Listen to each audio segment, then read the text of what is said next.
நான் பிறவியிலேயே பார்வையற்றவள். ஆனால் என் கணவர் வருண் என்னை திருமணம் செய்து கொண்டு என் உலகத்தை முழுமையாக்கினார். அவர் என் மீது மிகுந்த கவனம் செலுத்தினார். நான் அவரை முழுமையாக நம்பினேன். ஒரு விலையுயர்ந்த அறுவை சிகிச்சை என் பார்வையை திரும்ப கொண்டு வர முடியும் என்று மருத்துவர்கள் கூறினார்கள். வருண் தன்னுடைய அனைத்தையும் விற்று எனக்கு சிகிச்சை அளித்தார். என் கண்களில் இருந்து கட்டு அகற்றப்பட்ட போது நான் முதலில் அவரது முகத்தை பார்த்தேன். அதை பார்த்ததும் நான் அலறி மயக்கமடைந்தேன். ஏனென்றால் அவர் என் கணவர் இல்லை, மாறாக என்னுடைய இருள்தான் என் விதியா அல்லது அடைக்கலமா என்று என்னால் இன்று வரை தீர்மானிக்க முடியவில்லை. ஏனென்றால் நான் உணர்வு பெற்றதில் இருந்து எனக்கு ஒளி பற்றிய எந்த கற்பனையும் இருக்கவில்லை. மேலும் என் உலகம் சத்தம் மற்றும் தொடுதலுடன் மட்டுமே வரையறுக்கப்பட்டிருந்தது. ஆனால் இந்த ஒலிகளும் கூட எனக்கு ஒருபோதும் ஆறுதலை அளிக்கவில்லை. மாறாக என் இருப்பின் மீது விழும் சவுக்கடிகளாக இருந்தன. அவை ஒவ்வொரு கணமும் நான் பயனற்ற மற்றும் சுமையாக இருக்கும் ஒரு இருப்பு. இந்த உலகில் எனக்கு எந்த தேவையும் இல்லை என்பதை உணர்த்தின. என் பெயர் பூஜா. நான் பிறவியிலேயே பார்வையற்றவள். ஆனால் என் துரதிர்ஷ்டம் என் பார்வையின்மைக்கு மட்டும் மட்டுப்படுத்தப்படவில்லை. இதைவிட பெரிய துரதிர்ஷ்டம் என்னவென்றால் நான் அனாதை. என் பெற்றோர் நிழலை இழந்து என் அத்தை மற்றும் மாமாவின் கருணையில் வளர்ந்து வந்தேன். அவர்கள் என்னை பார்த்து கொண்டார்கள். ஆனால் கட்டாயத்தின் பேரில் ஒரு தெருநாய்க்கு ரொட்டி துண்டை எறிவது போல் இருந்தது. இன்றும் காலை என் அத்தையின் கரகரப்பான குத்தும் குரலுடன் தொடங்கியது. என் கையில் இருந்து தண்ணீர் டம்ளர் நழுவி தரையில் விழுந்தபோது கண்ணாடி உடையும் கடுமையான சத்தம் கேட்டவுடன் அத்தையின் குரல் உருகிய கண்ணாடியை போல என் காதுகளில் இறங்கியது. அவள் என் கையை உதறிவிட்டு, அடி அசத்து பெண்ணே, உனக்கு பார்வை தெரியாத போது எதையும் தொடாதே என்று 1000 முறை சொல்லி இருக்கிறேன். ஆனால் உன் மூளையிலும் இருள்தான் உள்ளது. அதனால்தான் நான் சொல்வது எதுவும் உனக்கு புரிவதில்லை என்று சொன்னாள். நான் பயந்து சுவருடன் ஒட்டி கொண்டேன். என் கைகளில் நடுக்கம் ஏற்பட்டது. ஏனென்றால் இனி இந்த ஏளனங்களின் தொடர் நிற்காது என்றும் என் காதுகளை அடைத்த பழைய விஷயங்கள் மீண்டும் மீண்டும் கூறப்படும் என்றும் எனக்கு தெரியும். அத்தை உடைந்த கண்ணாடி துண்டுகளை சேகரித்துக் கொண்டே கோபமாக சொன்னாள், உன் பெற்றோர்கள் இறந்து விடுதலை பெற்றார்கள். உன்னை போன்ற ஒரு சிக்கலை என் தலையில் போட்டார்கள். இப்போது நான் நாள் முழுவதும் உன் அழுக்குகளை சுத்தம் செய்யவா அல்லது வீட்டின் மற்ற வேலைகளை பார்க்கவா? நான் என் கண்ணீரை அடக்கிக் கொண்டு சிரமத்துடன், அத்தை, நான் சுத்தம் செய்கிறேன். கண்ணாடி எங்கே விழுந்தது என்று எனக்கு தெரியும் என்றேன். ஆனால் அவள் இகழ்ச்சியுடன் என்னை தள்ளிவிட்டாள். வேண்டாம், இருக்கட்டும். நீ சுத்தம் செய்வதற்கு பதிலாக எனக்கு மேலும் நஷ்டத்தை ஏற்படுத்தி விடுவாய். போ, உன் அறைக்கு ஓடிவிடு. நான் கூப்பிடும் வரை என் முன் வராதே. நான் சுவர்களை தடவிக்கொண்டு என் அறை நோக்கி சென்றேன். அது உண்மையில் வீட்டின் ஸ்டோர் ரூம் ஆகும். அங்கே உடைந்த பொருட்கள் மற்றும் நான், அதாவது வீட்டின் எல்லா பயனற்ற பொருட்களும் வைக்கப்பட்டிருந்தன. என் பெற்றோர் நான் மிக சிறியவளாக இருந்தபோது ஒரு விபத்தில் இறந்தனர். எனக்கு எந்த ஆதரவும் இல்லை. அதனால் மாமா என்னை அவர் வீட்டிற்கு அழைத்து வந்தார். ஆனால் மாமாவின் நிலைமை இந்த வீட்டில் ஒரு அமைதியான பார்வையாளரை விட அதிகமாக இல்லை. ஏனென்றால் வீட்டின் அனைத்து நிர்வாகமும் முடிவுகளும் அத்தையின் கைகளில் இருந்தன. மாமா அவளுக்கு எதிராக பேச துணியவில்லை.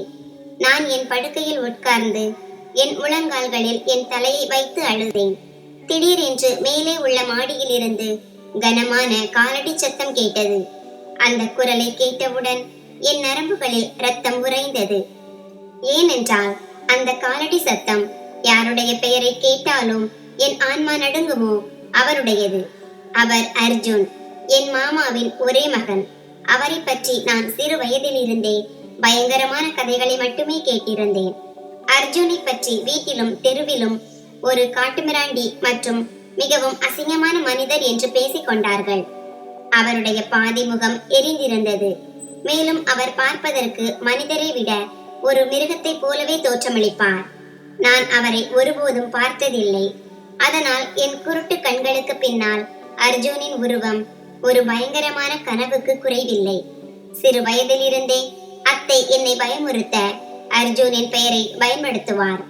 நான் சாப்பிட மறுத்தாலோ அல்லது அழுதாலோ அவர் அமைதியாக இரு, இல்லை என்றால் நான் அர்ஜுனை கூப்பிடுவேன், அவர் உன்னை தூக்கி சென்று பச்சையாக விழுகி விடுவார் என்று சொல்வார். இந்த வார்த்தைகள் என் மென்மையான மனதில் இவ்வளவு ஆழமான தாக்கத்தை ஏற்படுத்தி இருந்தன. இப்போது நான் வளர்ந்த பிறகும் அவருடைய காலடி சத்தத்தை கேட்டால் கூட நான் படுக்கையின் கீழ் ஒளிந்து கொள்ள முயற்சிப்பேன். அர்ஜுன் இந்த வீட்டில் தனிமைப்பட்டு மேலே உள்ள அறையில் வசித்தார். மேலும் வீட்டின் எந்த விஷயத்திலும் தலையிட மாட்டார். என் முன் ஒருபோதும் வரமாட்டார். ஒருவேளை நான் அவருக்கு எவ்வளவு பயப்படுகிறேன் என்று அவருக்கும் தெரிந்திருக்கும். அவர் என்னை போன்ற ஒரு குருட்டு பெண்ணை பார்க்க விரும்பவில்லை. இன்றும் கூட அவரது காலடி சத்தம் படிக்கட்டுகளில் ஒலித்த போது நான் அவரது இருப்பின் உணர்வை குறைக்க என் தலையை தலையணையில் விரைவாக மறைத்துக் கொண்டேன். அவர் ஒருபோதும் என் அறைக்கு வரவில்லை என்றாலும் பயத்திற்கு எந்த தர்க்கமும் இல்லை. மதியம் அத்தை என் அறைக்கு வந்தபோது அவளது பேச்சு வழக்கு எப்போதும் போல் கடுமையாக இருக்கவில்லை. மாறாக அதில் ஒரு விசித்திரமான பதட்டம் மற்றும் போலியான இனிமை இருந்தது. அது எனக்கு ஒரு ஆபத்து மணி. அவர் என் அருகில் அமர்ந்து, பூஜா, எழுந்திரு, முகம் கை கழுவு, உன்னை பார்க்க மாப்பிள்ளை வீட்டார் வருகிறார்கள் என்று சொன்னார். அதை கேட்டவுடன் என் காலடியில் இருந்த பூமி விலகியது. ஏனென்றால் என்னை போன்ற பார்வையற்ற மற்றும் அனாதை பெண்ணுக்கு திருமண பேச்சுக்கள் வருவது கிட்டத்தட்ட சாத்தியமற்றது என்று எனக்கு தெரியும். இன்று மாலை சில விருந்தினர்கள் வருகிறார்கள் என்று அத்தை சொன்னார். மேலும் நான் சுத்தமாக இருக்க வேண்டும் என்று அவள் விரும்பினாள். யார் வருகிறார்கள், அவர்களுடன் எனக்கு என்ன சம்பந்தம் என்று நான் ஆச்சரியத்துடன் கேட்டபோது அத்தை என் தலையில் கை வைத்தாள். அது அவருக்கு மிகவும் அசாதாரணமானது. எனக்கு திருமண பேச்சுக்கள் வந்துள்ளன. அவர்கள் என்னை பார்க்க வருகிறார்கள். அதனால் அவர்கள் கௌரவத்திற்கு பங்கம் விளைவிக்கும் எந்த செயலையும் நான் செய்யக்கூடாது என்று அவள் சொன்னாள். நான் பயத்துடன், அவர்கள் யார், என்னை போன்ற பார்வையில்லாத பெண்ணை ஏன் ஏற்றுக்கொள்வார்கள் என்று கேட்டேன். அதற்கு அத்தை எரிச்சலுடன், யாரோ ஒருவர் உன்னை பார்க்க வந்திருக்கிறார், அதற்காக நீ நன்றி சொல்ல வேண்டும். இல்லை என்றால் உன் வாழ்நாள் முழுவதும் எங்கள் தலையில் உட்கார்ந்து விடுவாய் என்று சொன்னாள். அவர் பையன் மிகவும் நல்லவன் என்று சொன்னார். பெயர் வருண். வேறு ஊரிலிருந்து வந்தவன். அனாதை. கூலி வேலை செய்கிறான். அவனுக்கு வீட்டை நிர்வகிக்கும் மனைவி தேவை. மேலும் உன் பார்வையின்மைக்கு அவனுக்கு எந்த ஆட்சேபனையும் இல்லை. மாலை அவர்கள் வந்தபோது நான் சோஃபாவில் அமர வைக்கப்பட்டேன். அங்கு அறிமுகமில்லாத மூச்சு சத்தங்களும் அத்தையின் பேச்சுகளும் கேட்டன. அங்கு 2 பேர் மட்டுமே இருந்தார்கள் என்று நான் உணர்ந்தேன். ஒருவர் அந்த பையன் வருண், மற்றவர் அவருடன் வந்த ஒரு பெரியவர். அத்தை என் பெருமையை பற்றி பேசிக் கொண்டிருந்தார். நான் மிகவும் பண்புள்ளவள் என்றும் கண்களில் ஒரு சிறிய பிரச்சனை மட்டுமே உள்ளது என்றும், ஆனால் வீட்டின் அனைத்து வேலைகளையும் செய்து விடுவேன், எனக்கு எந்த ஆதரவும் தேவைப்படாது என்றும் அவர் சொன்னார். நான் என் மனதில் கடவுளிடம் பிரார்த்தனை செய்தேன், ஒருவேளை இவர்கள் என்னை நிராகரித்து விட மாட்டார்களா என்று. ஏனென்றால் அவர் எப்படிப்பட்டவராக இருப்பார், என்னிடம் எப்படி நடந்து கொள்வார் என்று எனக்கு ஒரு அறியாத பயம் இருந்தது. ஆனால் என் விதியின் முடிவு ஒருவேளை முன்பே எடுக்கப்பட்டிருக்கலாம். சிறிது நேரம் கழித்து ஒரு ஆணின் குரல் என் காதுகளில் ஒலித்தது. அது மிகவும் மென்மையாகவும் கண்ணியமாகவும் இருந்தது. மேலும் நான் வழக்கமாக ஆண்களின் குரல்களில் கேட்கும் கடினத்தன்மை அதில் இல்லை. அந்த நபர், அதாவது வருண், என்னை குறிப்பிட்டு, பூஜா, இந்த உறவில் உங்களுக்கு ஏதேனும் ஆட்சேபனை உள்ளதா என்று கேட்டார். அவரது பேச்சில் ஒரு விசித்திரமான நிலைத்தன்மையும் மரியாதையும் இருந்தது. அது இந்த வீட்டில் எனக்கு ஒருபோதும் கிடைத்ததில்லை. நான் பதட்டத்துடன் அத்தை பக்கம் என் முகத்தை திருப்பினேன். நான் அவளை பார்க்க முடியாவிட்டாலும் அவள் இருப்பின் வெப்பத்தை உணர முடிந்தது. அது என்னை அமைதியாக இருக்க சைகை செய்தது. நான் நடுங்கும் குரலில், எனக்கு எந்த ஆட்சேபனையும் இல்லை, என் பெரியவர்கள் எடுக்கும் முடிவை நான் ஏற்றுக்கொள்கிறேன் என்றேன். இதை கேட்டவுடன் அத்தை நிம்மதி பெருமூச்சு விட்டாள். உடனடியாக இனிப்பு கொடுப்பதை பற்றி பேச ஆரம்பித்தாள். அவள் எவ்வளவு சீக்கிரம் முடியுமோ அவ்வளவு சீக்கிரம் இந்த ஒப்பந்தத்தை உறுதிப்படுத்தவும் என்னை பேக் செய்து அவர்களிடம் ஒப்படைக்கவும் விரும்புவதைப் போல இருந்தது. பேச்சு உறுதியானது. மற்றும் அடுத்த வாரம் திருமண தேதி நிர்ணயிக்கப்பட்டது. இந்த நேரத்தில் அர்ஜுனின் காலடி சத்தம் எனக்கு வீட்டின் எந்த மூலையிலும் கேட்கவில்லை. பொதுவாக அவர் இரவில் வீட்டிற்கு வருவார். மேலும் அவரது காலடி சத்தம் வீடு முழுவதும் ஒலிக்கும். ஒரு நாள் நான் தைரியம் கொண்டு அத்தையிடம், அர்ஜுன் அத்தானுக்கு என் திருமணம் பற்றி தெரியுமா என்று கேட்டேன். அதற்கு அவர் என்னை கடிந்து கொண்டார். மேலும், நீ ஏன் அவனது பெயரை உச்சரிக்க வேண்டும்? அவன் தன் வேலைகளில் பிஸியாக இருக்கிறான். மேலும் அவனுக்கு உன் விஷயங்களில் என்ன ஆர்வம் இருக்க முடியும்? அவன் தானே ஒரு உயிருள்ள சடலத்தை போல தன் அசிங்கமான தோற்றத்தின் கூண்டுக்குள் ஒளிந்திருக்கிறான் என்று சொன்னார். அத்தையின் வார்த்தைகளை கேட்டு எனக்கு வருத்தமாகவும் நிம்மதியாகவும் இருந்தது. அவர் என் திருமணத்தில் பங்கேற்க மாட்டார் என்று. இல்லை என்றால் அவரது துரதிர்ஷ்டம் என் புதிய வாழ்க்கையை பாதிக்குமோ என்று நான் பயந்தேன். திருமண நாளும் வந்தது. வீட்டில் எந்த விசேஷ சத்தமும் இல்லை. சில நபர்கள் மட்டுமே இருந்தார்கள். ஏனென்றால் அத்தை அதிக செலவு செய்ய விரும்பவில்லை. எனக்கு ஒரு பழைய சிவப்பு நிற ஆடை அணிவிக்கப்பட்டது. அது அத்தையின் மகளின் ஆடையாக இருக்கலாம். ஆனால் அது எனக்கு எந்த வித்தியாசத்தையும் ஏற்படுத்தவில்லை. ஏனென்றால் என்னால் எந்த நிறத்தையும் பார்க்க முடியாது. திருமண மேடையில் பண்டிதர் என்னிடம் சம்மதம் கேட்டபோது நான் ஒரு கணம் தயங்கினேன். ஏனென்றால் என் இதயம் வேகமாக துடித்துக் கொண்டிருந்தது. நான் ஒரு அறியாத உலகிற்குள் நுழையப் போகிறேன். அங்கே இதுவரை இருள்தான் என் துணையாக இருந்தது. ஆனால் இப்போது முற்றிலும் அறிமுகமில்லாத ஒருவர் என் வாழ்க்கை துணையாக போகிறார். நான் அந்த பையனுடன் சம்மதம் தெரிவித்தேன். அந்த கணம் என் வாழ்க்கையின் ஒரு அத்தியாயம் முடிந்து மற்றொன்று தொடங்க போகிறது. என் பாதையில் பூக்கள் இருக்குமா அல்லது முட்கள் இருக்குமா என்று எனக்கு தெரியாத ஒரு அத்தியாயம். விடைபெறும் போது அத்தை அழுது கொண்டே அல்ல, மாறாக மிகுந்த நிம்மதியுடன் என்னை அனுப்பி வைத்தார். அவள் தோள்களில் இருந்து ஒரு கனமான சுமை இறங்கியது போல இருந்தது. வருண் என்னை ஒரு டாக்ஸியில் அழைத்து சென்றார். நாங்கள் இன்னொரு நகரத்திற்கு புறப்பட்டோம். அங்கு என் புதிய வீடு எனக்காக காத்திருந்தது. வருண் எல்லா பாதையிலும் அமைதியாக இருந்தார். நானும் சுருண்டே உட்கார்ந்திருந்தேன். ஆனால் அவரது அமைதியில் ஒரு விசித்திரமான பாதுகாப்பு உணர்வு இருந்தது. அது குடும்பத்தின் அச்சத்தை உருவாக்கும் அமைதியில் இருந்து முற்றிலும் வேறுபட்டதாக எனக்கு தோன்றியது. டாக்ஸி நின்றபோது வருண் மென்மையாக, பூஜா, நாம் வீட்டிற்கு வந்துவிட்டோம் என்று சொன்னார். பிறகு அவர் என் கையை பிடித்தார். என் கையை இவ்வளவு மென்மையாகவும் கவனத்துடனும் ஒரு ஆண் பிடித்தது இதுவே முதல் முறை. நான் ஒரு கண்ணாடி பொம்மை போல இருந்தேன். கொஞ்சம் கவனக்குறைவாக இருந்தாலும் உடைந்து விடுவேன். அந்த தொடுதல் என் உள்ளுக்குள் இருந்த பயத்தை குறைத்தது. என் வாழ்க்கையின் இருள் விலகிவிடும் என்றும் என் குறைகளுடன் என்னை ஏற்றுக்கொள்ள தயாராக இருக்கும் வருண் போன்ற ஒரு கருணையுள்ள வாழ்க்கை துணையை இறைவன் எனக்கு அளித்து என் பிரார்த்தனைகளை கேட்டிருக்கலாம் என்றும் நான் நினைத்தேன். நான் அந்த வீட்டிற்குள் நுழைந்த போது அங்குள்ள சூழல் முற்றிலும் மாறுபட்டதாக இருந்தது. அத்தையின் அலறல் சத்தங்களும் இல்லை. அர்ஜுனின் கனமான காலடி சத்தத்தின் பயமும் இல்லை. மாறாக ஒரு விசித்திரமான அமைதியும் நிம்மதியும் இருந்தது. வருண் என்னை ஒரு அறைக்குள் அழைத்து சென்று படுக்கையில் அமர வைத்து, இது உன் சொந்த வீடு பூஜா. இங்கே யாருக்கும் பயப்பட தேவையில்லை. யாரும் உன்னை இங்கே சுமையாக நினைக்க மாட்டார்கள். நீ நிறைய துன்பங்களை பார்த்திருக்கிறாய் என்று எனக்கு தெரியும். ஆனால் இப்போது நான் உன் கண்களில் ஒருபோதும் கண்ணீர் வராமல் இருக்க முயற்சிப்பேன் என்று சொன்னார். அவரது இந்த வார்த்தைகள் என் வறண்ட இதயத்தில் மழையின் முதல் துளியை போல விழுந்தது. நான் தன்னிச்சையாக அழ ஆரம்பித்தேன். அவர் என்னை அமைதிப்படுத்தவில்லை. மாறாக என் தலையில் கையை வைத்து என்னை அழவிட்டார். என் உள்ளே எவ்வளவு வலி நிறைந்திருக்கிறது என்பதை அவர் அறிந்திருப்பது போல.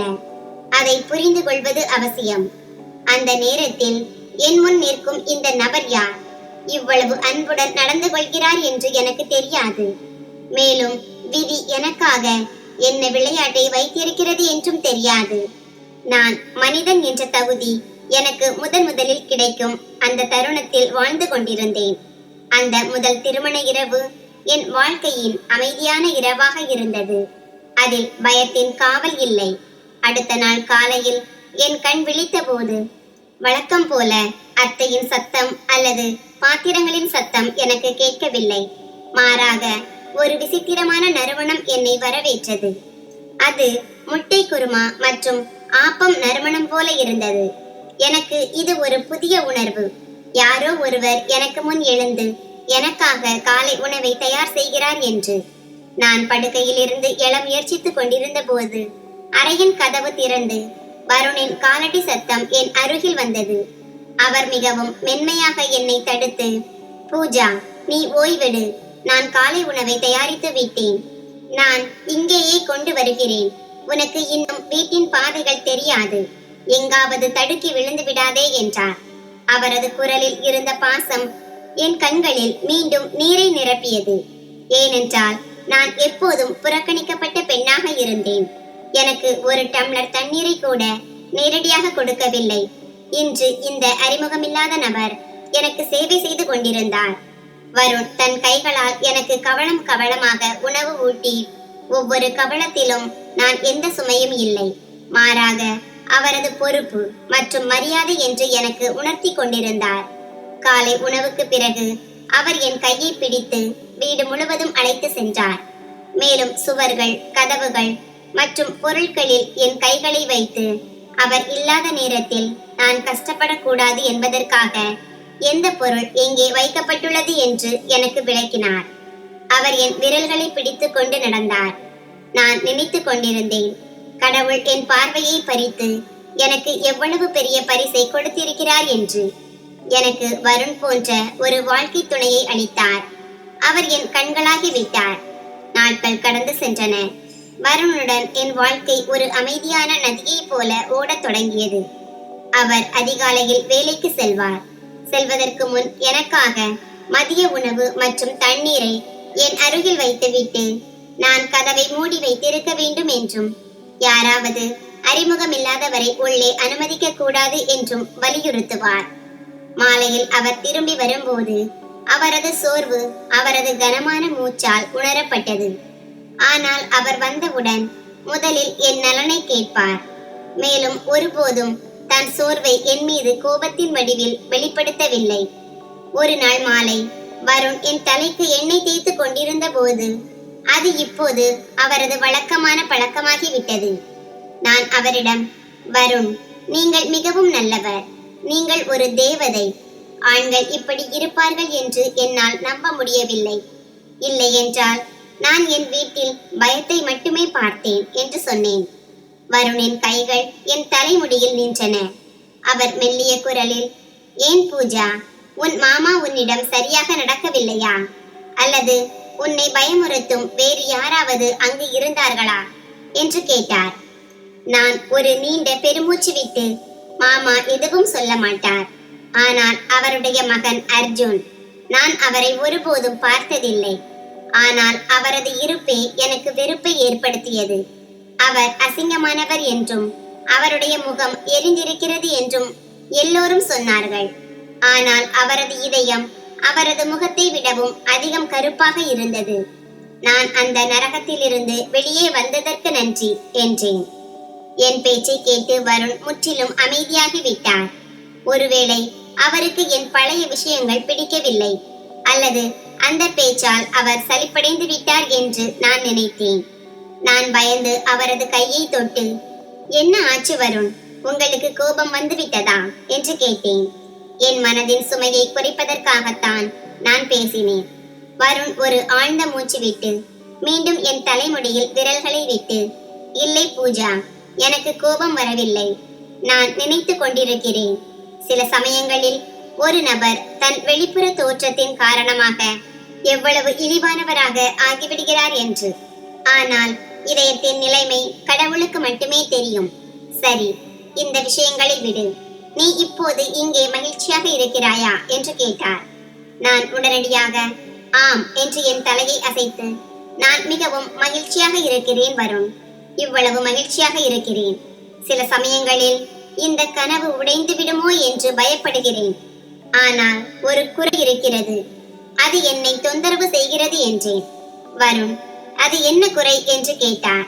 நான் ஏமாற்றத்துடன், ஒருவேளை எனக்கு கண்கள் இருந்திருந்தால் என் இருண்ட உலகத்தை ஒளிர செய்த அந்த நபர் எப்படி இருக்கிறார் என்று நான் பார்த்திருப்பேன். நான் உங்கள் முகத்தை பார்க்க விரும்புகிறேன் வருண். என் பாதுகாவலர் எவ்வளவு அழகானவர் என்று நான் பார்க்க விரும்புகிறேன் என்றேன். இதை கேட்டவுடன் வருணின் உடல் திடீரென்று இறுகி அவர் என் கையை தன் கையிலிருந்து விடுவித்துக் கொண்டார். அவருக்கு அதிர்ச்சி ஏற்பட்டது போல அவரது குரலில் ஒரு விசித்திரமான நடுக்கம் இருந்தது. அவர் சற்று கடுமையாக, பூஜா, நான் உன்னிடம் முன்பே சொல்லி இருக்கிறேன், அழகு முகத்தில் இல்லை, நாம் ஒருவரை ஒருவர் கவனித்துக் கொள்கிறோம் என்பதே முக்கியம். நீ என்னை பார்க்க வேண்டும் என்று பிடிவாதம் செய்யக்கூடாது. ஒருவேளை நான் நீ நினைத்தது போல இருக்க மாட்டேன் என்றார். அவரது இந்த எதிர்வினையை கண்டு நான் ஆச்சரியப்பட்டேன். ஏனென்றால் அவர் பொதுவாக இவ்வளவு கடுமையாக பேசுவதில்லை. பிறகு நான் நினைத்தேன், ஒருவேளை அவர் தன் வறுமை அல்லது சாதாரண தோற்றத்தின் காரணமாக தாழ்வு மனப்பான்மையால் பாதிக்கப்பட்டுள்ளார் என்று. அதனால் நான் பேச்சின் போக்கை திருப்பினேன். ஆனால் ஒரு முறையாவது என் வருணை பார்க்க வேண்டும் என்ற ஆசை என் இதயத்தில் குடிகொண்டிருந்தது. குளிர்காலம் நெருங்கிக் கொண்டிருந்தது. வருணின் வேலை அதிகரித்தது. அவர் பெரும்பாலும் இரவு தாமதமாக வீட்டிற்கு திரும்புவார். மேலும் எங்கள் எதிர்காலத்திற்காக பணத்தை சேமிக்க அவர் கூடுதல் நேரம் வேலை செய்கிறார் என்று என்னிடம் சொல்வார். அவரது கடின உழைப்பை கண்டு எனக்கு பரிதாபம் வந்தது. ஏனென்றால் அவர் வீட்டிற்கு வந்த பிறகும் ஓய்வெடுக்க மாட்டார். மாறாக வீட்டின் சிறிய வேலைகளில் ஈடுபடுவார். சில சமயம் துணிகளை துவைப்பார், சில சமயம் சுத்தம் செய்வார்.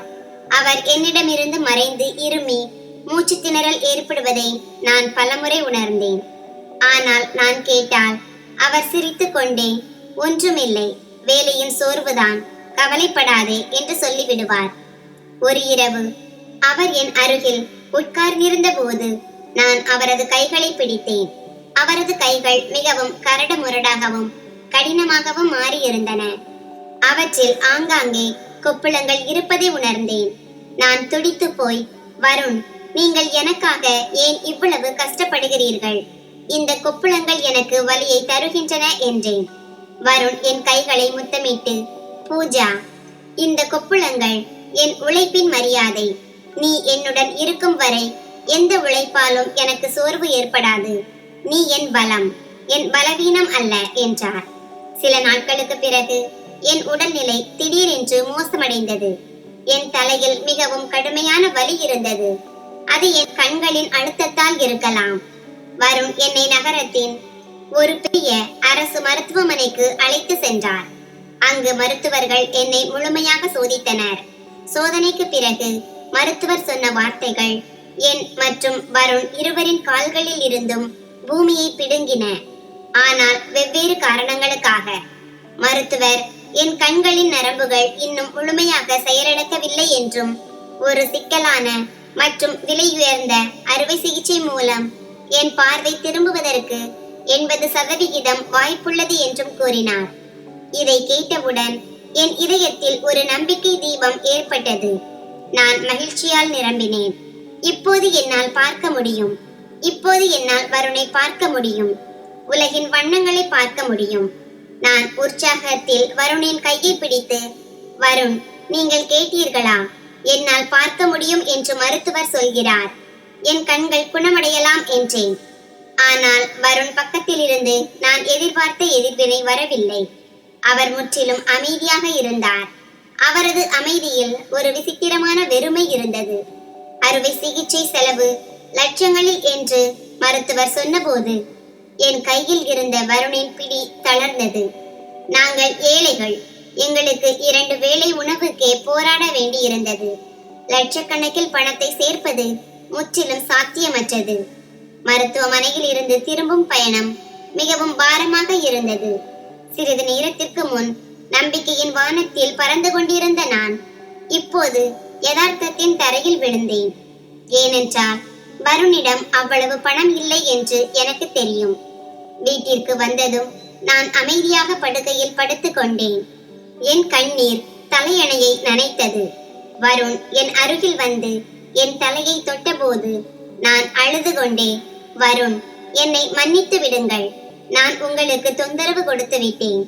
இந்த அறுவை சிகிச்சையை நம்மால் செய்ய முடியாது என்று எனக்கு தெரியும். நான் குருடாகவே இருக்கிறேன். அதுவே சரி. நீங்கள் மட்டும் என்னை விட்டு போகாதீர்கள். எனக்கு புதிய உலகம் வேண்டாம். உங்கள் துணையை மட்டுமே நான் விரும்புகிறேன் என்றேன். என் பேச்சை கேட்டு வருண் என்னை அணைத்துக் கொண்டார். அவரது இதயத்தின் வேகமான துடிப்பு எனக்கு தெளிவாக கேட்டது. கனத்த குரலில் அவர், இல்லை பூஜா, வருத்தப்படாதே. பணம் கையில் இருக்கும் அழுக்கு. நான் உனக்கு எல்லா மகிழ்ச்சியையும் தருவதாக உறுதியளித்தேன். கடவுள் விரும்பினால் உன் பார்வை நிச்சயமாக திரும்ப வரும். நான் எதையும் செய்வேன். எங்கிருந்தாவது ஏற்பாடு செய்வேன். ஆனால் உனக்கு சிகிச்சை அளிப்பேன். நீ பார். ஒரு நாள் நீ இந்த கண்களால் உலகத்தை பார்ப்பாய். ஒருவேளை அப்போது நீ என்னையும் பார்க்க முடியும் என்றார். அவரது கடைசி வாக்கியத்தில் மறைந்திருந்த விசித்திரமான துக்கத்தையும் பயத்தையும் என்னால் அந்த நேரத்தில் புரிந்து கொள்ள முடியவில்லை. ஆனால் அவரது வாக்குறுதியை நான் முழுமையாக நம்பினேன். வருணின் அந்த வாக்குறுதிக்கு பிறகு வீட்டின் சூழல் மாறியது. சிரிப்பு மற்றும் கேலிக்கு இடையில் ஒரு ஆழமான அமைதியும் தொடர்ச்சியான போராட்டமும் இடம் பிடித்தன. தன் வாக்குறுதியை நிறைவேற்றுவதற்காக வருண் இரவு பகலாக உழைத்தார். அதிகாலையில் வீட்டிலிருந்து கிளம்பி செல்வார். இரவு தாமதமாக திரும்புவார்.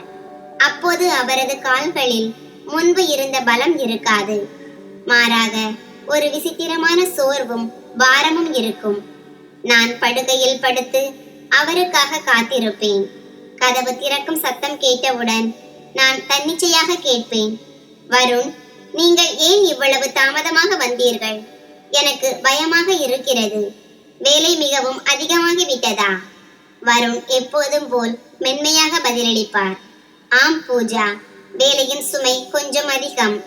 முதலாளி சில புதிய ஆர்டர்களை எடுத்துள்ளார்.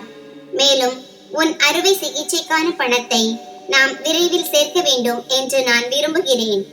நீ பிரார்த்தனை மட்டும் செய் என்றார். ஆனால் என் இதயம் அதை நம்பவில்லை. ஏனென்றால் அவர் என் அருகில் அமரும்போது அவர் ஆடைகளில் இருந்து வியர்வை மற்றும் மண்ணின் கடுமையான வாசனை வந்தது. அது முன்பு ஒருபோதும் வந்ததில்லை.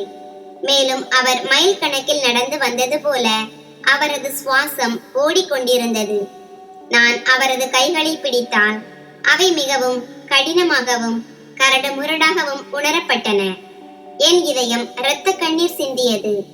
ஒரு இரவு நான் அவரது கையை என் கன்னத்தில் வைத்துக்கொண்டு, வருண், நீங்கள் என்னிடமிருந்து எதையோ மறைக்கிறீர்கள். உங்கள் வேலை உட்கார்ந்து செய்யக்கூடியது. பிறகு இந்த கைகளில் கொப்புளங்கள் மற்றும் இந்த மண்ணின் வாசனை ஏன்? உண்மையை சொல்லுங்கள். நீங்கள் என்ன வேலை செய்கிறீர்கள் என்றேன். வருண் விரைவாக தன் கையை இழுத்து ஒரு போலியான சிரிப்புடன் சிரித்து, அட பைத்தியக்காரி, உன் மனம் எங்கு அழைத்து செல்கிறதோ அங்கேயே நீ நினைக்கிறாய். தொழிற்சாலையில் இயந்திரம் பழுதடைந்து விட்டது.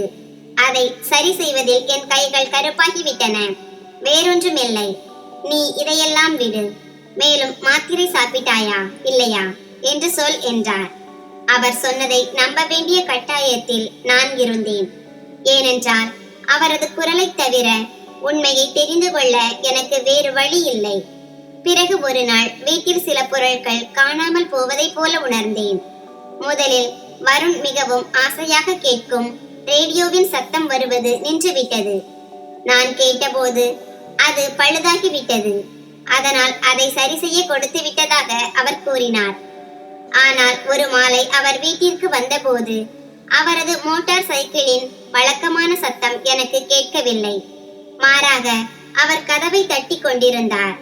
நான் ஆச்சரியத்துடன் கதவை திறந்து, வருண், இன்று உங்கள் மோட்டார் சைக்கிளின் சத்தம் வரவில்லையே, அது பழுதாகிவிட்டதா என்று கேட்டேன். வருண் உள்ளே வந்து ஒரு டம்ளர் தண்ணீர் கேட்டார். மேலும் தண்ணீர் குடித்த பிறகு திருப்தியுடன், இல்லை பூஜா, அது பழுதாகவில்லை. எனக்கு அதன் தேவையில்லை. மேலும் பெட்ரோலும் விலை அதிகமாகிவிட்டது. அதனால் அதை விற்கலாம் என்று நினைத்தேன். எப்படியும் தொழிற்சாலை அருகில்தான் உள்ளது. நான் நடந்து சென்று விடுவேன் என்றார். இதை கேட்டவுடன் என் கையில் இருந்து காலியான தண்ணீர் டம்ளர் கீழே விழாமல் காப்பாற்றினேன். நான் பதட்டத்துடன் அவரது கையை பிடித்தேன். நான் கரகரப்பான குரலில், வருண், நீங்கள் பொய் சொல்கிறீர்கள் இல்லையா? நீங்கள் என் காரணமாக உங்கள் வண்டியையும் விற்றுவிட்டீர்கள். நீங்கள் எப்படி நடந்து செல்வீர்கள்? நீங்கள் ஏற்கனவே இவ்வளவு சோர்வடைகிறீர்கள். கடவுளுக்காக எனக்கு இவ்வளவு அநீதி செய்யாதீர்கள். இதன் விலை உங்கள் துன்பம் என்றால் எனக்கு பார்வை வேண்டாம். வருண் என் தோள்களை பிடித்து என்னை அமர வைத்து தீவிரமாக சொன்னார். பூஜா, நான் சொல்வதை கவனமாக கேள். இந்த உலகில் உன் மகிழ்ச்சியை விட எனக்கு வேறு எதுவும் பெரியது அல்ல. இந்த மோட்டார் சைக்கிள், இந்த பொருட்கள், இவை அனைத்தும் வந்து போகும் விஷயங்கள். அவற்றை விற்று நான் உன் உலகத்தை ஒளிர செய்ய முடிந்தால் அது ஒரு பெரிய விஷயம் அல்ல. மேலும் இன்றைக்கு பிறகு நீ பார்வை வேண்டாம் என்று சொன்னால் ஜாக்கிரதை. நான் உன்னை பார்ப்பதற்கு கனவு கண்டிருக்கிறேன். இந்த கனவை நீ நிறைவேற்ற வேண்டும். அவரது குரலில் இவ்வளவு மென்மையும் அன்பும் இருந்தது. நான் பதிலளிக்க முடியாமல் போனேன். ஆனால் என் பார்வையின் ஆசை என்னை வருணிடமிருந்து விலக்கிவிடுமோ என்று என் இதயம் எப்போதும் நடுங்கிக் கொண்டிருந்தது. காலம் கடந்து சென்றது. அந்த நாளும் வந்தது. வருண் வீட்டிற்கு வந்தபோது அவரது அணுகுமுறையில் ஒரு விசித்திரமான பதட்டமும் மகிழ்ச்சியும் இருந்தது. அவர் என் கையில் ஒரு கனமான உரையை கொடுத்து, பூஜா, இதுதான் உன் அறுவை சிகிச்சைக்கான பணம். இப்போது நாம் நாளைக்கே மருத்துவமனைக்கு சென்று மருத்துவரிடம் தேதியை கேட்போம் என்றார். நடுங்கும் கைகளால் அந்த பணக்கட்டுகளை தடவி பார்த்தபோது ஆச்சரியத்தில் என் வாய் திறந்தது.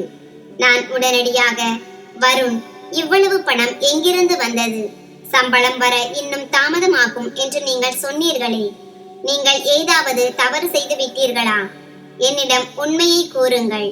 இந்த பணம் எங்கிருந்து வந்தது என்று கேட்டேன். வருண் என் தலையில் கை வைத்து திருப்தியுடன், நான் சொன்னேன் அல்லவா, கடவுள் ஏற்பாடு செய்வார் என்று. கிராமத்தில் எனக்கு சில பரம்பரை சொத்துக்கள் இருந்தன.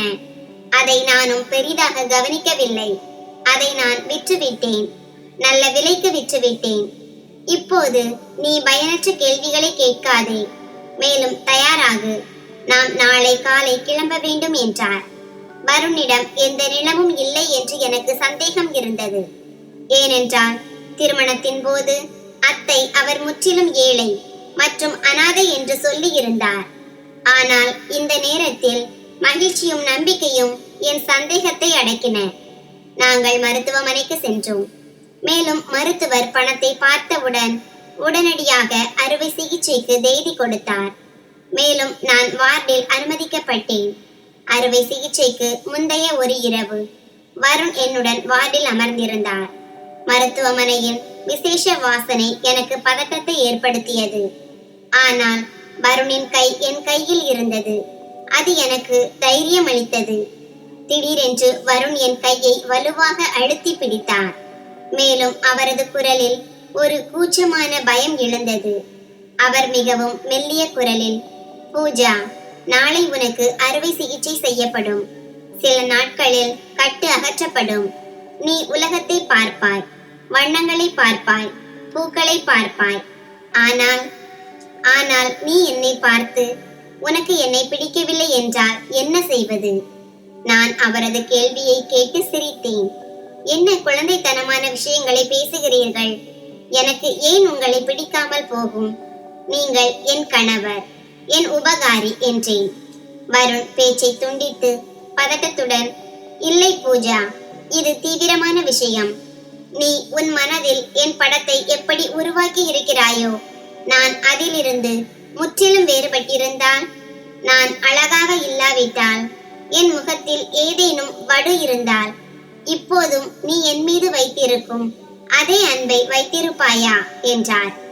அவரது குரலில் மறைந்திருந்த சோகம் மற்றும் பயத்தை உணர்ந்து நான் தீவிரமானேன்.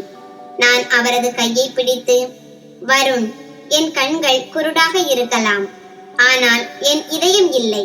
நான் உங்களை என் ஆன்மாவால் பார்த்திருக்கிறேன். ஆன்மாவின் அன்பு தோற்றம் மற்றும் நிறத்தை பொறுத்தது அல்ல. நீங்கள் எப்படி இருந்தாலும் எனக்கு உங்களை விட அழகானவர் இந்த உலகில் யாரும் இருக்க முடியாது.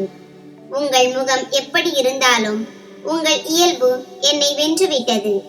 தயவு செய்து நான் உங்களை பார்த்து மாறிவிடுவேன் என்ற இந்த மாயையை உங்கள் இதயத்திலிருந்து நீக்கிவிடுங்கள்.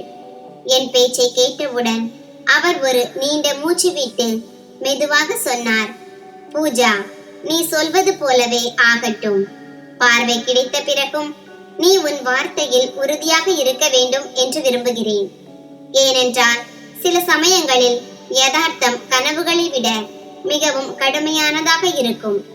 அடுத்த நாள் காலையில் நான் அறுவை சிகிச்சை அறைக்கு அழைத்து செல்லப்பட்ட போது வருண் என் கையை விட்டுவிட்டு, நான் வெளியேதான் நிற்கிறேன் பூஜா, நான் எங்கும் போகவில்லை, நீ பயப்பட மட்டும் வேண்டாம் என்றார்.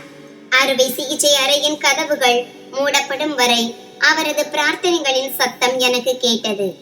மேலும் மயக்க மருந்தும் மருந்துகளும் என்னை தன் வசப்படுத்தி கொண்டன. அறுவை சிகிச்சை வெற்றிகரமாக முடிந்தது. நான் மீண்டும் அறைக்கு மாற்றப்பட்டேன். என் கண்களில் தடிமனான கட்டுகள் கட்டப்பட்டிருந்தன. மேலும் 3 நாட்களுக்கு பிறகு அந்த கட்டுகள் அகற்றப்படும் என்று மருத்துவர்கள் கூறியிருந்தார்கள். இந்த 3 நாட்கள் எனக்கு 3 நூற்றாண்டுகளுக்கு சமமாக இருந்தன. நான் இருட்டில் படுத்து நான் முதன்முறையாக ஒளியை பார்க்கும் அந்த தருணத்தை பற்றி மட்டுமே கற்பனை செய்தேன். இந்த 3 நாட்களிலும் வருண் ஒரு கணம் கூட என்னை விட்டு நகரவில்லை. அவர் எனக்கு சாப்பாடு ஊட்டுவார், மருந்துகள் கொடுப்பார். மேலும் இரவு முழுவதும் விழித்திருந்து என் அருகில் அமர்ந்திருப்பார். நான் பெரும்பாலும் இரவில் அதிர்ச்சியடைந்து விழிப்பேன். மேலும் வருண், நீங்கள் இங்கேயே தானே இருக்கிறீர்கள் என்று கேட்பேன். அவர் உடனடியாக என் கையை பிடித்து, ஆம் பூஜா, நான் இங்கேயே உன்னுடன் தான் இருக்கிறேன் என்பார். ஆனால் அவரது குரலில் இப்போது முன்பு இருந்த பொலிவு இல்லை. மாறாக ஒரு ஆழமான சோகம் மற்றும் சோர்வு இருந்தது. அதை என்னால் உணர முடிந்தது. ஒரு குற்றவாளி தன் தண்டனை நெருங்கும் போது பயப்படுவது போல வருண் எனக்கு பயமாக தோன்றினார். இறுதியாக மருத்துவர் கட்டுகளை அகற்ற முடிவு செய்த நாளும் வந்தது. மருத்துவர் மற்றும் செவிலியர்கள் அறையில் இருந்தார்கள். வருண் என் முன் நின்று கொண்டிருந்தார். என் இதயம் மிகவும் வேகமாக துடித்துக் கொண்டிருந்தது. இந்த கட்டுகளை உடைத்துக் கொண்டு வெளியே வந்துவிடும் என்று எனக்கு தோன்றியது.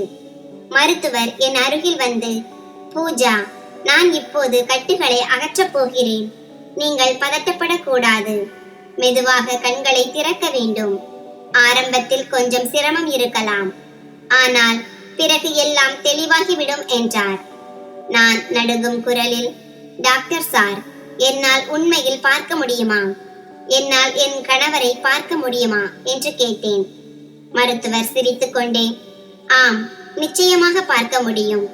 உங்கள் கணவர் உங்கள் முன் நின்று கொண்டிருக்கிறார் என்றார்.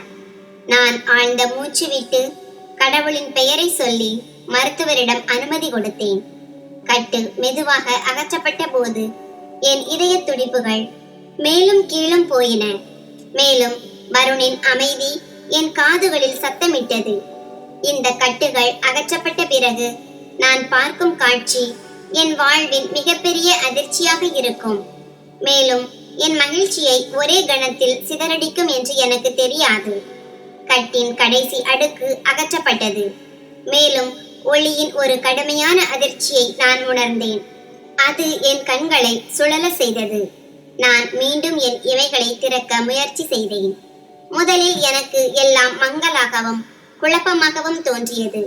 வண்ணங்கள் ஒன்றுடன் ஒன்று கலந்தன. மருத்துவர் மற்றும் செவிலியரின் அசைவு என் முன் இருந்தது. ஆனால் பிறகு மெதுவாக காட்சி தெளிவாக தொடங்கியது. கோடுகள் தெளிவாயின. மேலும் முகங்கள் உருவாயின. மருத்துவர் என் முகத்தின் முன் கையை அசைத்து, நீங்கள் என்று கேட்டார். ஆனால் என் கவனம் மருத்துவரின் விரல்களில் இல்லை. என் பதட்டமான பார்வைகள் என் வாழ்க்கையின் மையமாக இருந்த நபரை தேடின. அவர் என்னை இருட்டில் இருந்து வெளியே கொண்டு வந்து இந்த ஒளிக்கு தகுதி உள்ளவளாக ஆக்கினார். நான் என் கண்களை திருப்பி சுவருடன் சாய்ந்து நின்று கொண்டிருந்த நபரை பார்த்தேன். மேலும் என் பார்வை அவரது முகத்தில் விழுந்தவுடன் நேரம் அங்கேயே நின்றுவிட்டது. என் மூச்சு திணறியது. என் மூளையில் ஒரு பலமான அதிர்ச்சி ஏற்பட்டது. அவர் வருண் இல்லை. அவர் நான் என் மனதில் உருவாக்கி இருந்த ஒளிரும் முகத்தை கொண்ட நபர் இல்லை. மாறாக என் முன் நின்று கொண்டிருந்தது நான் கதைகளை கேட்டு வளர்ந்த அந்த பயங்கரமான பிசாசு. பாதி எரிந்த முகம், சிதைந்த தோற்றம் மற்றும் அந்த பயங்கரமான கண்கள். இது அர்ஜுன், நான் வெறுத்த, மேலும் அவரது நிழலை கூட நான் தவிர்க்க விரும்பிய அதே அர்ஜுன். அதை பார்த்தவுடன் என் இருப்பின் மீது ஒரு சிலிர்ப்பு ஏற்பட்டது. மேலும் என் தொண்டையில் இருந்து ஒரு கடுமையான அலறல் வெளிப்பட்டது. அது மருத்துவமனை அறையின் அமைதியை கெடுத்தது. நான் பயத்தால் என் கண்களை மூடிக்கொண்டு கத்தினேன், இவரை இங்கிருந்து வெளியேற்றுங்கள். இவர் ஏன் இங்கு வந்தார்? என் கணவரை அழையுங்கள். வருண் எங்கே? இந்த எரிந்த முகத்தை கொண்டவர் என் முன் ஏன் நிற்கிறார்?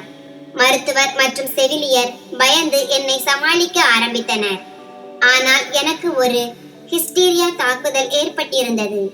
என் கண்கள் திறந்தவுடன் எனக்கு வருணுக்கு பதிலாக என் அசிங்கமான பயம் தென்படும் என்று என்னால் நம்ப முடியவில்லை. வருண் என்னுடன் இருந்த அதே அறைதான் இது என்று என் மூளை ஏற்க தயாராக இல்லை.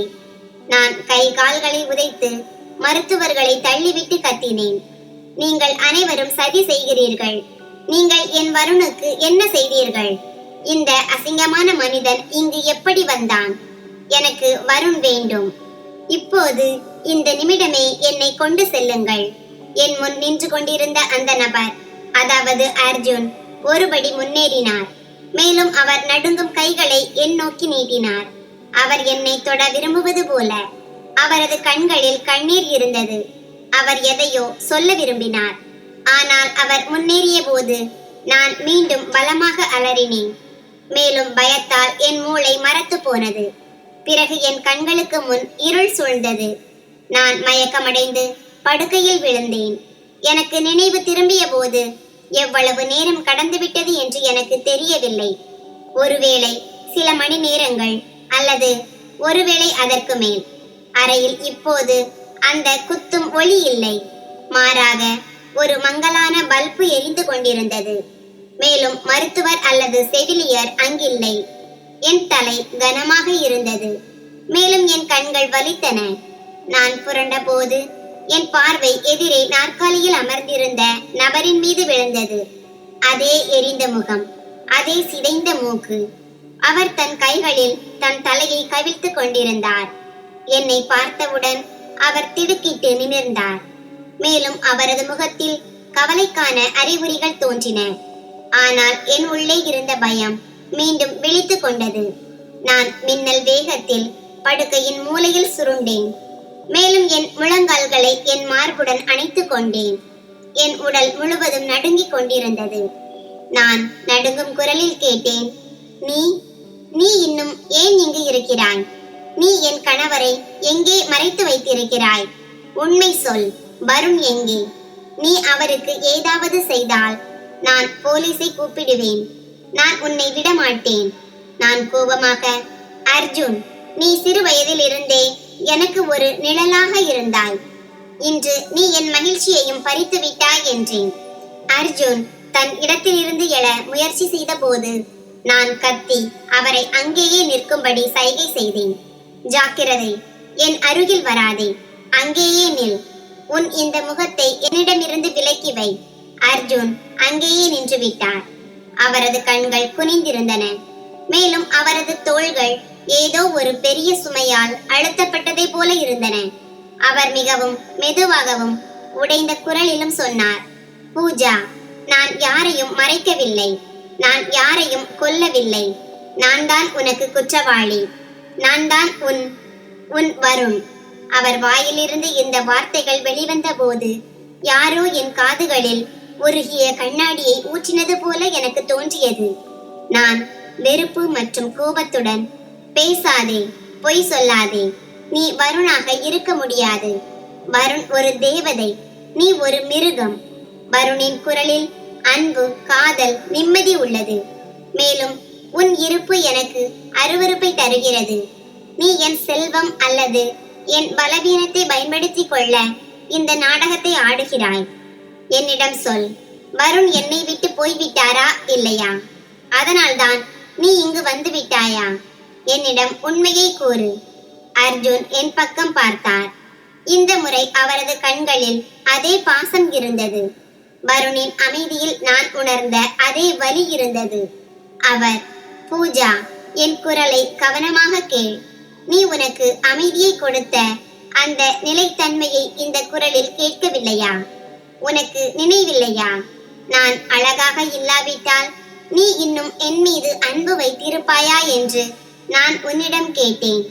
இதுதான் பூஜா, நான் பயந்த அந்த தருணம். நான் தான் வருண்.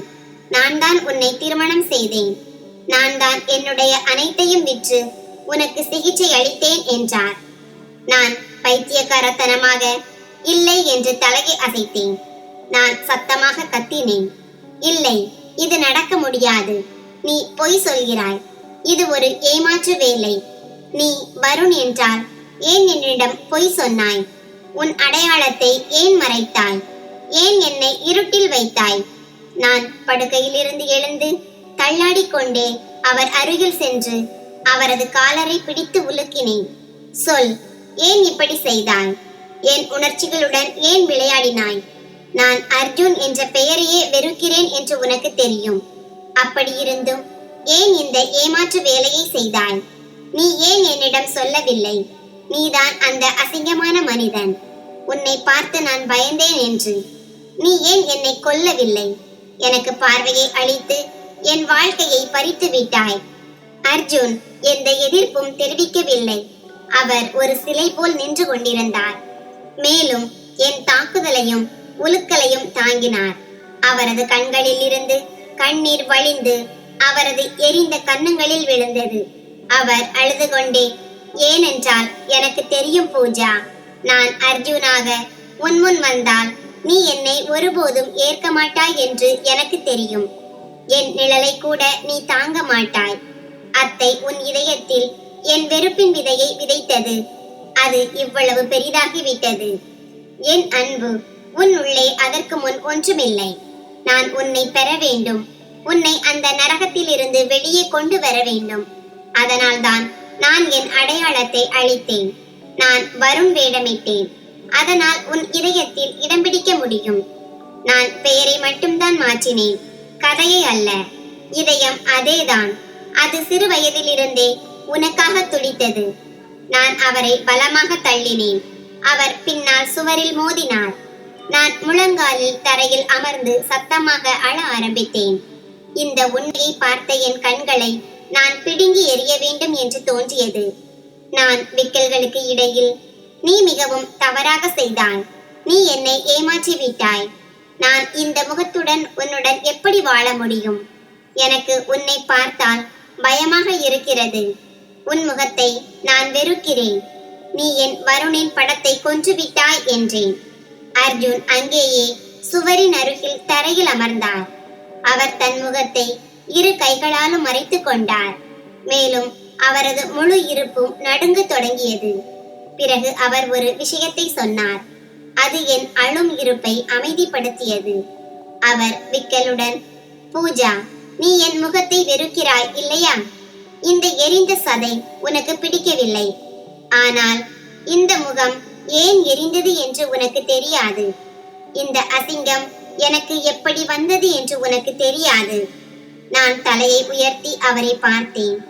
அவரது குரலில் ஒரு விசித்திரமான மூழ்கும் உணர்வு இருந்தது. அது என் இதயத்தை கிழித்தது. அவர் தன் முகத்தில் இருந்து கைகளை எடுத்து என் கண்களை பார்த்து, இந்த முகம் எரிந்தது. ஏனென்றால் நான் அதை எரிய அனுமதித்தேன். மேலும் நான் இதை வேறு யாருக்காகவும் அல்ல, உனக்காக செய்தேன் என்றார். நான் ஆச்சரியம் மற்றும் அதிர்ச்சியில் அவரை பார்த்தேன். என் நாக்கு மரத்து போனது. அர்ஜுன் தன் பேச்சை தொடர்ந்தார். உனக்கு நினைவில் இருக்கிறதோ இல்லையோ, நீ மிகவும் சிறியவளாக இருந்தாய். ஆனால் உங்கள் வீட்டில் தீ விபத்து ஏற்பட்ட போது உன் பெற்றோர்கள் இறந்தார்கள்.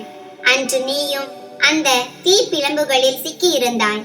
எல்லோரும் தங்கள் உயிரை காப்பாற்ற ஓடிவிட்டார்கள். மாமாவும் அத்தையும் உன்னை உள்ளேயே மறந்து விட்டார்கள். யாரும் உள்ளே செல்ல துணியவில்லை. ஆனால் நான் போனேன். நான் உன்னை அந்த தீ கடலில் இருந்து வெளியே கொண்டு வர போனேன். நான் உன் அருகில் சென்றபோது ஒரு எரியும் மரம் என் முகத்தில் விழுந்தது. ஆனால் நான் உன்னை விடவில்லை. நான் உன்னை என் மார்புடன் அணைத்து வெளியே கொண்டு வந்தேன்.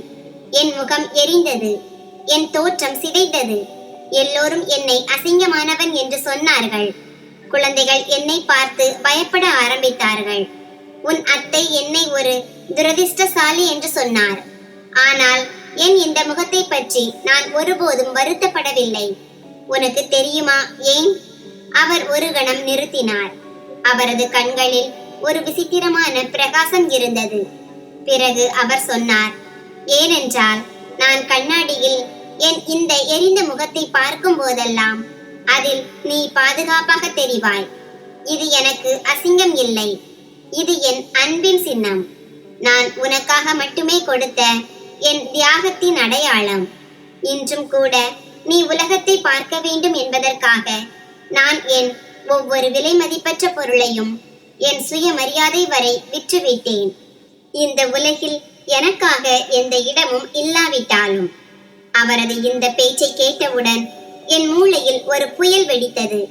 கடந்த காலத்தின் மங்கலான நினைவுகள் மற்றும் அத்தை சொன்ன விஷயங்கள் அனைத்தும் ஒரு புதிய வரிசையில் என் முன் வர ஆரம்பித்தன. அத்தை எப்போதும் என்னிடம், தீயில் நீ உயிர் பிழைத்தாய், ஆனால் எங்கள் அமைதி எரிந்து விட்டது என்று சொன்னது எனக்கு நினைவுக்கு வந்தது. அவர் உண்மையில் அர்ஜுனின் முகத்தை தான் சுட்டிக்காட்டிக் கொண்டிருந்தார். நான் என் வாழ்நாள் முழுவதும் ஒரு மிருகம் என்று நினைத்த நபரை அதிர்ச்சியில் பார்த்தேன். ஆனால் அவர் என் பாதுகாவலர் என்று தெரிந்தது. அவரது முகத்தின் ஒவ்வொரு வடுவும் ஒவ்வொரு காயமும் என் வாழ்க்கைக்கு சாட்சியாக இருந்தன. அர்ஜுன் சுவரின் ஆதரவுடன் நின்று தன் கண்களை துடைத்து மிகவும் உடைந்த குரலில், சரி, இப்போது உனக்கு ஒளி வந்துவிட்டது. நீ எல்லாவற்றையும் பார்க்க முடியும்.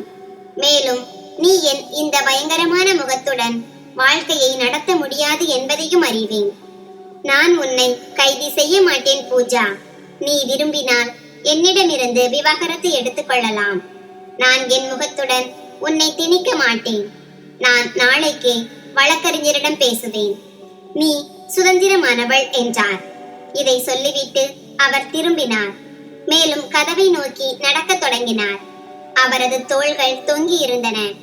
அந்த தருணத்தில் என் அப்பாவியின் உண்மையான அர்த்தம் எனக்கு புரிந்தது. உண்மையான பார்வையற்றவள் நான் இதுவரை இல்லை என்று நான் உணர்ந்தேன். உண்மையான குருட்டுத்தனம் என்னவென்றால், உலகம் முகத்தை மட்டுமே பார்க்கிறது என்ற உண்மையை அதுவரை என்னால் பார்க்க முடியவில்லை. ஆனால் இதயத்தின் தியாகத்தை புறக்கணிக்கிறது. இந்த நபர் கதவுக்கு வெளியே சென்று விட்டால் என் வாழ்க்கையில் மீண்டும் அதே இருள் சூழ்ந்துவிடும் என்று நான் உணர்ந்தேன். அது என் கண்களில் இருந்தது.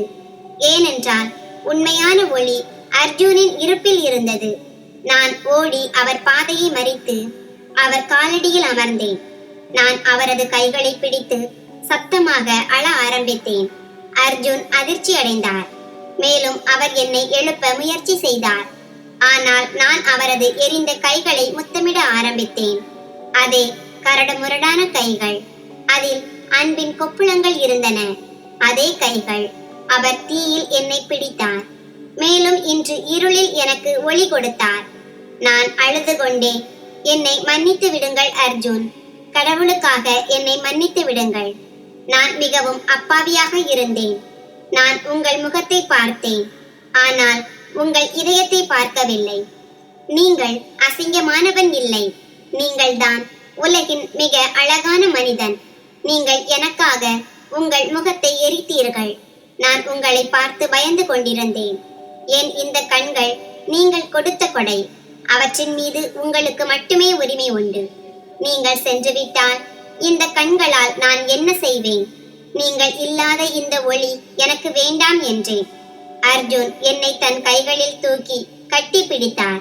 நான் அவரது மார்புடன் அணைத்து அழுது கொண்டிருந்தேன். மேலும் என் கண்ணீர் அவரது எரிந்த மார்பை நனைத்தது. அவர் என் தலையில் தன் கன்னத்தை வைத்து அவரது விக்கல்கள் அடங்கின. நாங்கள் இருவரும் அங்கேயே நின்று அழுதோம். மேலும் எங்களுக்கிடையில் இருந்த தவறான புரிதல்கள் கண்ணீரில் அடித்து செல்லப்பட்டன. அந்த நாளில் அன்பு தோற்றம் மற்றும் அழகால் அல்ல, தியாகம் மற்றும் உணர்வால் ஏற்படுகிறது என்பதை நான் அறிந்து கொண்டேன். அழகு கண்ணாடியில் தெரிவது அல்ல. அழகு என்பது ஒருவருக்காக தன்னுடைய அனைத்தையும் கொடுப்பதுதான். நாங்கள் வீட்டிற்கு திரும்பினோம். ஆனால் இப்போது நான் என் கணவரை வருண் என்று அல்ல, பெருமையுடன் அர்ஜுன் என்று அழைத்தேன். ஏனென்றால் எனக்கு இந்த பெயர் இப்போது பயத்தின் அடையாளம் அல்ல, விசுவாசத்தின் அடையாளம். நான் அவரது முகத்தின் ஒவ்வொரு வடுவையும் நேசித்தேன். ஏனென்றால் அந்த வடு எனக்கு விசுவாசத்தின் அடையாளம். நண்பர்களே, இந்த கதை உங்களுக்கு எப்படி இருந்தது என்று கருத்து தெரிவிக்கவும். கதை பிடித்திருந்தால் அதை விரும்பி உங்கள் நண்பர்களுடன் பகிர்ந்து கொள்ளுங்கள். இது போன்ற புதிய சுவாரஸ்யமான கதைகளுக்கு எங்கள் சேனலை சப்ஸ்கிரைப் செய்யுங்கள்.